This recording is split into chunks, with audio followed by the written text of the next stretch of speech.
aspek-aspek tersebut meliputi aspek intrinsik dan aspek ekstrinsik. Jadi ketika kita memahami teori sastra, di situ mempelajari aspek-aspek yang ada di dalam karya sastra itu sendiri. Arketipum 18. Selamat berjumpa kembali di channel Arketipum 18. Pembahasan kita kali ini mengenai teori sastra. Ini kita akan mengenal teori sastra itu yang seperti apa, kemudian perannya seperti apa. Nanti akan kita bahas. Saya masih menggunakan buku referensi dari Zainuddin Fanani mengenai telaah sastra. Ini bisa digunakan untuk Anda menelaah karya sastra seperti apa. Di sini dijelaskan di bukunya Zainuddin Fanani mengenai telaah sastra. Teori sastra adalah teori yang mempelajari aspek-aspek dasar dalam teks sastra. Aspek-aspek tersebut meliputi aspek intrinsik dan aspek ekstrinsik. Jadi, ketika kita memahami teori sastra, di situ mempelajari aspek-aspek yang ada di dalam karya sastra itu sendiri. Hal yang ada di dalam karya sastra di sini dijelaskan terkait dengan unsur intrinsik dan ekstrinsik yang ada di dalamnya, sehingga ketika kita menggali karya sastra tidak bisa lepas dari dua unsur itu karena saling mendukung antara intrinsik dan ekstrinsik. Ada yang di dalam dan ada yang di luar yang mempengaruhi kehadiran karya sastra tersebut.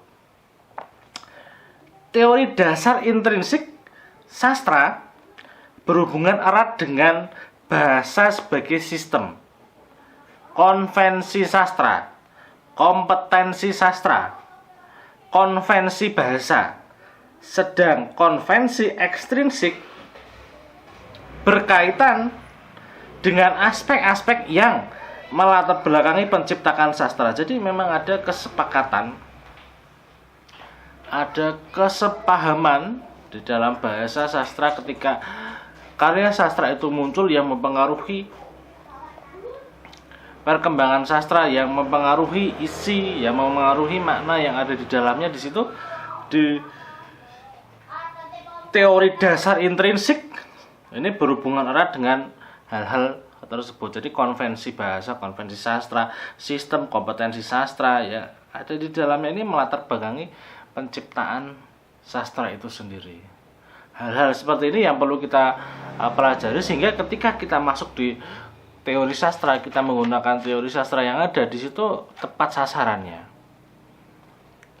Kemudian di sini dijelaskan secara rinci teori sastra membahas berbagai macam aspek, mulai dari konvensi bahasa yang meliputi makna, bunyi, struktur, gaya, dan pilihan kata sampai dengan pembedaan pemakaian bahasa pada jenis puisi dan prosa dari berbagai macam babakan waktu. Jadi ketika kita melihat jenjang setiap periode sastra itu sendiri memiliki keunikan dalam hal tadi gayanya, kemudian maknanya, kemudian pilihan katanya yang melatar belakangi jenis karya sastra itu muncul. Puisi, prosa identik dengan misalkan pilihan kata yang sederhana atau itu ada di suatu periode-periode tertentu. Jadi di setiap babakan waktu memiliki karakteristik atau keunikan tersendiri sehingga teori sastra di situ masuk untuk melihat, masuk untuk mendalami, masuk untuk menganalisis setiap karya sastra yang muncul. Ini penting untuk dipahami. Kemudian dijelaskan di sini di buku Telaah Sastra, tentu saja masih banyak faktor lain yang dipelajari oleh teori sastra. Namun yang jelas bahwa yang dipelajari teori sastra merupakan satuan sistem yang bersifat universal yang berlaku untuk setiap karya sastra. Mengingat karya sastra bersifat sangat kompleks, ini sangat penting dipahami bahwa karya sastra bersifat sangat kompleks, baik berdasarkan faktor historis, sosial, budaya. Maka teori sastra tidak hanya menekuni kaidah-kaidah, sistem-sistem, dan modul-modul, melainkan juga ciri atau kekhasan sastra berdasarkan periode tertentu yang bukan satu keuniversalan. Jadi memang yang saya katakan tadi bahwa setiap periode memiliki keunikannya sendiri. Ketika menganalisis teori sastra yang ada di situ, kita harus melihat faktor-faktor yang ada di belakangnya, faktor-faktor yang mempengaruhi kemunculan karya sastra ini. Ini setiap jenjang merupakan rentetan peristiwa-peristiwa yang saling mendukung, sehingga ketika menganalisis karya sastra diusahakan kita membaca berbagai macam data, membaca lagi berbagai macam teori, sehingga akan semakin mendalam kita ketika menganalisis karya sastra tersebut.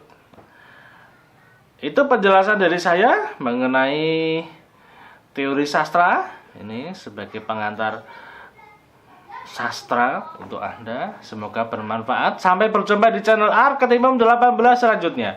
Salam budaya. Arketimum 18.